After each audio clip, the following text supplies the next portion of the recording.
Hey everyone, finished watching the next VR Troopers episode, Field and Scream. The Troopers attend a press conference held by Carl Zichter. Caitlin questions him about his plans to cut down trees for a new building. Zichter insists he cares about nature and this is necessary. Ryan invites him along with his Nature Scouts troop on a camping trip, hoping maybe he'll reconsider.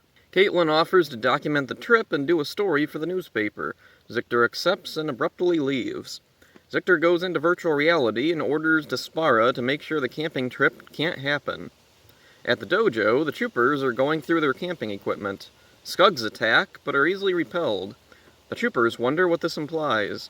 Grimlord calls General Ivar and tells him that nighttime is in charge while he's away. Zichter arrives at the forest to join the camping trip. They hike through the woods and set up camp. Zichter reluctantly joins the troop around the campfire roasting marshmallows.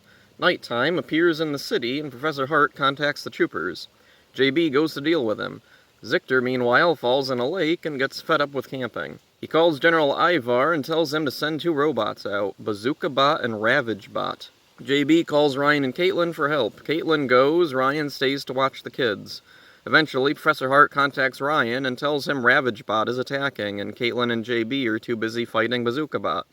Ryan asks Zichter to watch the kids and goes to fight Ravage Bot, though before he goes, he tells Jeb to keep an eye on Zichter.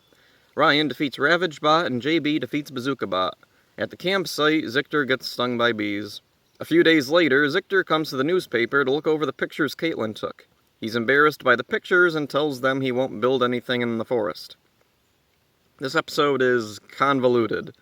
Nighttime doesn't do anything. It's cool to see him again, but this is easily one of the most inconsequential appearances of any villain in the show.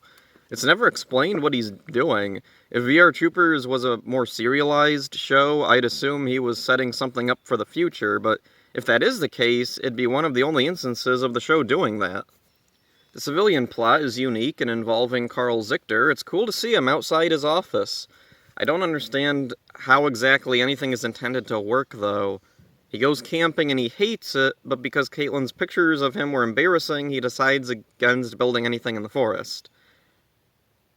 Alright, I think I kinda get what they were going for here, but it doesn't really make any sense. What does he care if the pictures are embarrassing? And there's even a line in the show where he says, "This is supposed to make me like the forest." Like, yeah. Like, he had a horrible time in the forest. Why wouldn't he want to, just tear it all down now? Yeah, the camping plot is just an excuse to have some silly camping hijinks with Zichter, I guess. Despite the logical issues, this is a pretty fun one. Nothing really groundbreaking, but it's an okay episode, and, it is really cool to see Carl Zichter involved with the main characters like this. Very rarely will we see him ever outside of his office. So, not a whole lot to say. That's it for this one. Hope you enjoyed it. See ya. Well, my work is done here. What do you mean your work is done? You didn't do anything. Didn't I?